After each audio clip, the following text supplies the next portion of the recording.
Today, we're tackling a massive topic, a conflict that really didn't just define a generation, but honestly, its echoes are still shaping our world today.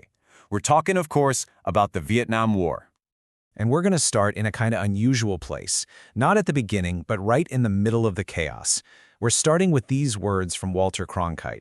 Now, you have to understand, this guy was considered the most trusted newsman in America. So when he said this, live from Vietnam, broadcast into living rooms all across the country, well, it changed everything. And that right there, that's the central puzzle of the entire war, isn't it? How can you win on the battlefield, but still have it be a devastating turning point? To really get our heads around that, we need to unpack how America even got there in the first place. And we've got to figure out what was going on in 1968 that made Cronkite's words hit so hard. All right, so, Section 1, a war of contradictions. Like I said, we're jumping right into that critical moment, the point where the official story that everyone was being told just completely fell apart. Okay, so picture this. It's January 1968, the Lunar New Year, which is supposed to be a time of truce, right? But then, out of nowhere, bam! A massive, coordinated surprise attack all across South Vietnam.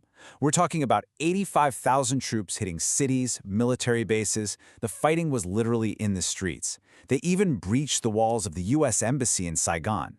It was just a totally shocking show of force. And this is where that big contradiction comes in.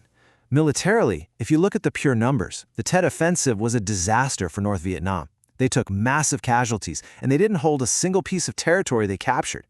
But, and this is a huge but, back home in America, the psychological impact was just devastating. It completely shattered this idea that the U.S. was on the verge of victory. The war was nowhere near over. So how did we even get to that point? To understand that, we have to rewind.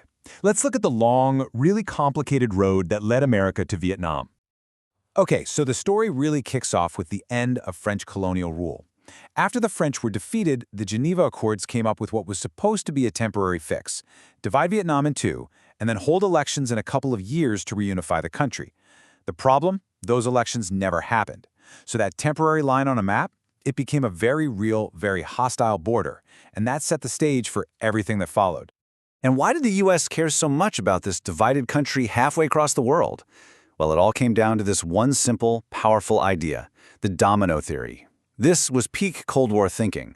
The belief was that if Vietnam fell to communism, then Laos, Cambodia, Thailand, all its neighbors would topple, one after the other, just like a row of dominoes. And just like that, a local civil war became a major battleground in the global fight against communism. So, with that domino theory as the justification, America's involvement started to grow, first slowly and then very, very quickly. And I mean, just look at these numbers. The scale of this escalation is mind-boggling. Under President Lyndon B. Johnson, the U.S. went from having about 16,000 military advisors in the country to over 500,000 combat troops, and that happened in just 4 years. It's just an explosion. And this wasn't just about boots on the ground. The U.S. unleashed a massive air war called Operation Rolling Thunder.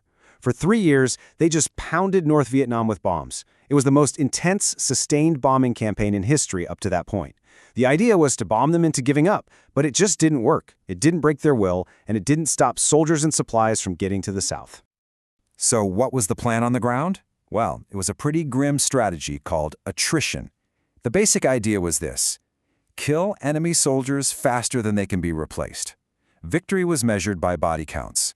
The thinking was, if we just kill enough of them, they'll have to quit. But that whole equation just didn't work against a guerrilla army that was fighting for its homeland. And it created this huge gap between the numbers the generals were reporting and what was actually happening.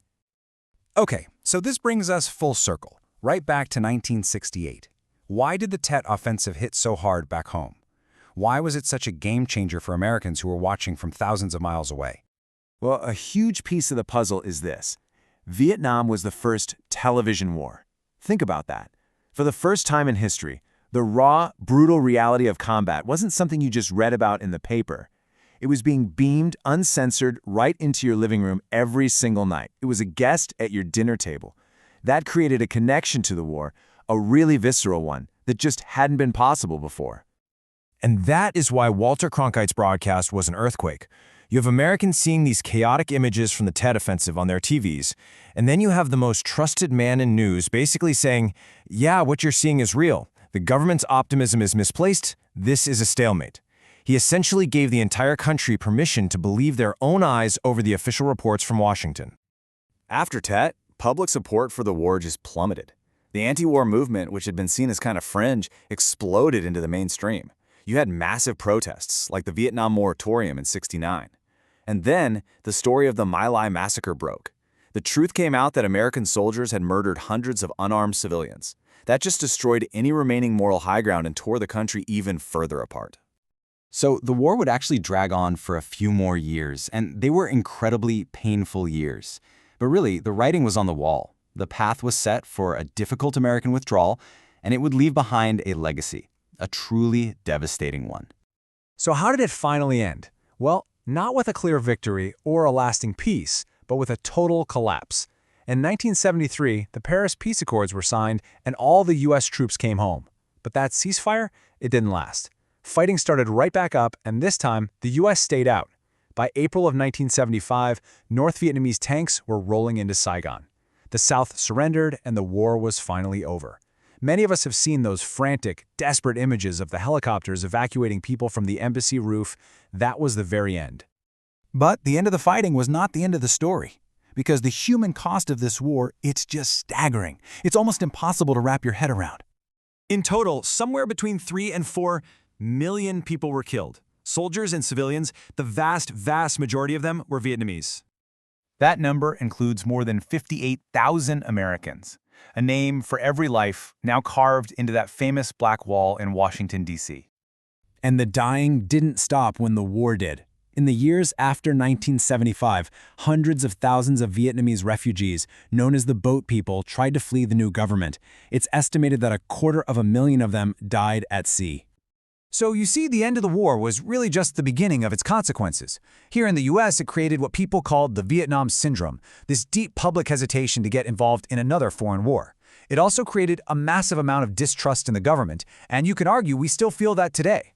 And for Vietnam, the legacy was just ruinous. Environmental devastation from chemicals like Agent Orange, a massive refugee crisis, and a country littered with unexploded bombs for decades to come.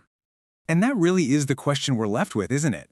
How can a war that ended half a century ago still have such a tight grip on a nation's identity, on its politics, on its role in the world? The Vietnam War was just full of these devastating contradictions. And it forces us, even today, to think about the limits of military power, the role of the media, and most of all, the incredible, lasting human cost of conflict.